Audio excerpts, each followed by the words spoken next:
हम में से बहुत से लोग यह चाहते हैं कि कोई ऐसी विधि हमें पता चले जिससे हम खुद अपने घर में तांत्रिक क्रियाओं का, नेगेटिविटी का, भूत प्रेत का, बाहरी बाधाओं का पता लगा सकें, इनकी उपस्थिति जान सकें। अक्सर हम लोग इसके लिए तांत्रिकों का, पंडितों का, जानकारों का सहारा लेते हैं, लेकिन हम खुद पता लगा सकें ऐसी विधि हम चाहते हैं। यह वीडियो हमारा इसी विषय पर आधारित है कि कैसे हम खुद अपने घर में नेगेटिविटी का, भूत प्रेत आदि का पता लगा सकते हैं कि हमारे घर में ये हैं या नहीं है। बहुत से लोगों को शंका होती है, उनको घरों में भूत प्रेत या फिर किसी प्रकार की नकारात्मक ऊर्जा है, जिन्हें अपने घर में किसी साये की मौजूदगी का एहसास होता हो, या अकेले होने पर लगता है कि उनके पीछे कोई खड़ा है, या फिर गुणी जनों द्वारा ऐसा बताया जाता है। घर परिवार में अनावश्यक खर्च, दुर्घटनाएं, बीमारियां आदि होती हों, वह किसी योग्य जानकार तांत्रिक को घर न दिखा पा रहे हों, वह इस प्रयोग को स्वयं अपने घर में बाहरी अथवा भीतरी नकारात्मक ऊर्जा या शक्ति अथवा किसी द्वारा किया गया टोना टोटका, अभिचार, तांत्रिक प्रयोग किया कराया का पता लगा सकते हैं। ऐसे लक्षण न होने पर भी कोई भी घर में नकारात्मक ऊर्जा के प्रभाव या उपस्थिति का पता लगाने के लिए यह प्रयोग कर सकते हैं। जिन्हें भी कुछ शंका हो वह इस प्रयोग को करके देख सकते हैं। इस प्रयोग में मां शांभवी की शक्ति के आह्वान से नकारात्मक ऊर्जा के प्रभाव का पता लगाया जाता है और यह पूर्ण तांत्रिक प्रयोग है।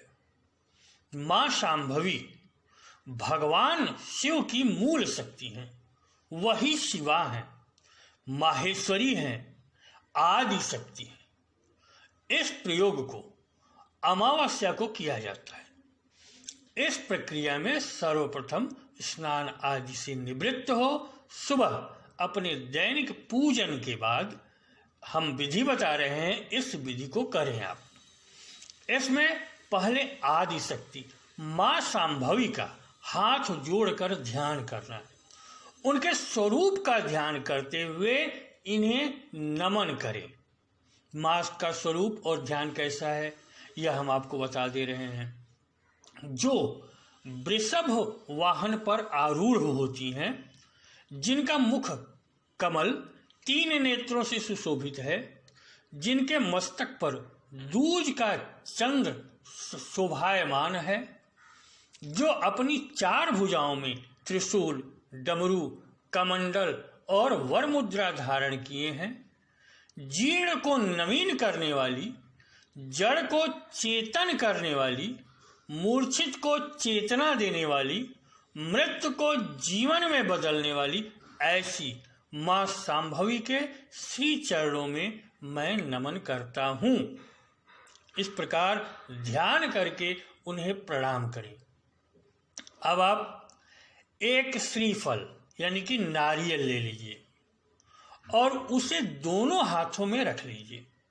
जोर से नहीं पकड़ना है, दोनों हाथों की अंजुली जैसा बनाएं और उस पर नारियल हो। उसके बाद अपने साधारण शब्दों में शांभवी शक्ति का आह्वान उस नारियल में करें और 3 बार इन शब्दों को दोहराएं। हे शांभवी शक्ति, इस श्रीफल में मैं, अपना नाम ले, आपका आह्वान करता हूं। ऐसा 3 बार बोलने के बाद मां शांभवी का आंख बंद कर ध्यान करते हुए कल्पना करें कि भगवती आपके सामने प्रकट हो उस नारियल में प्रवेश कर रही हैं। अब आप मां शांभवी से प्रार्थना करें कि हे शांभवी जगत जननी, मेरे घर में जो भी नकारात्मक ऊर्जा, नकारात्मक शक्ति है, किसी का कुछ किया कराया है, कोई भूत प्रेत आदि बाधा है, उसे जानने के संकेत देकर मेरी सहायता करे। अब नारियल दोनों हाथों में इसी प्रकार रखे हुए पूरे घर का चक्कर लगाएं, एक भी कोना ना छोड़ें। यदि आपके घर में ऐसी कोई भी नकारात्मक शक्ति होगी तो नारियल में हलचल हो जाएगी उस स्थान पर पहुंचते ही। कई बार नारियल हाथों में खड़ा भी हो जाता है। ऐसा कभी कभी ही होता है जबकि घर में कई तरह की नकारात्मक शक्तियां हों और कई तरह की परेशानियां हों। सामान्य अथवा कम नकारात्मक प्रभावों में ऐसा नहीं होता। नारियल में हलचल होने पर भी आप घबराएं नहीं, आपको या आपके परिवार को कुछ नहीं होगा। प्रमाण मिल जाने पर नारियल जल प्रवाह कर दें। नारियल में हलचल न हो तब भी उसका जल प्रवाह कर दें। अब दूसरी अमावस्या को यह प्रयोग करें जो अब हम आपको बता रहे हैं। यदि आपके नारियल में हलचल नहीं होती तो भी नकारात्मक ऊर्जा का प्रभाव आपके घर में न हो, यह जरूरी नहीं। यदि आपको लगता है कि आपके घर, दुकान, व्यावसायिक प्रतिष्ठान पर किसी व्यक्ति ने कोई जादू टोना या तंत्र प्रयोग किया है अथवा आपके घर में कहीं की कोई नकारात्मक ऊर्जा, नकारात्मक शक्ति है और इस कारण से आप विभिन्न व्याधियों से घिरे हुए हैं, दुखों से घिरे हुए हैं, कष्टों से घिरे हुए दुखी हैं, तो यह प्रयोग आप करें। अमावस्या के दिन एक सफेद कपड़े पर 1.25 मुट्ठी चावल और पानी वाला जटा वाला नारियल और सफेद या पीले रंग के 5 फूल लेकर अपने सामने रख लें। पानी वाले नारियल में उसी प्रकार जैसा पहले बताया गया है संभवित शक्ति का आह्वान कर चावल और फूलों के साथ एक पोटली बना लें। इसे लेकर पूरे घर में घूमें, प्रत्येक कमरे, रसोई, स्टोर, मुख्य द्वार इत्यादि में, और फिर घर के बीचों बीच की जगह पर किसी दीवार पर पोटली लटका दें। अब ये पोटली यूं ही पूर्णिमा तक लटकी रहने दी। पूर्णिमा के अगले दिन पोटली उतार कर देखें। यदि पोटली वैसी की वैसी ही है, यानी नारियल और चावल सुरक्षित हैं, तो आपके घर में कोई भी ऐसा अनिष्ट प्रयोग नहीं हुआ है अथवा किसी नकारात्मक ऊर्जा का गंभीर प्रभाव नहीं है। सिर्फ फूल सूख जाएंगे, इन्हें लक्षण नहीं मानना है।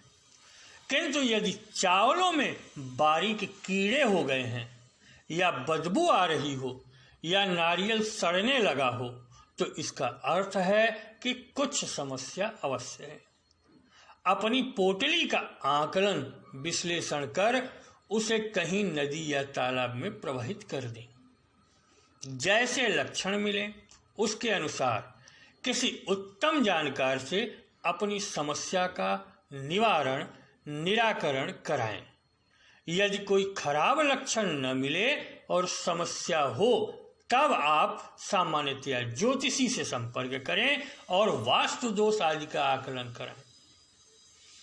उपरोक्त यह बताई गई प्रक्रिया बाहरी बाधाओं और तांत्रिक अविचारों हेतु कारगर है, किंतु घर के पितृ, कुल देवता, कुल देवी का दोष हो तो यह प्रभावी हो जरूरी नहीं होता है।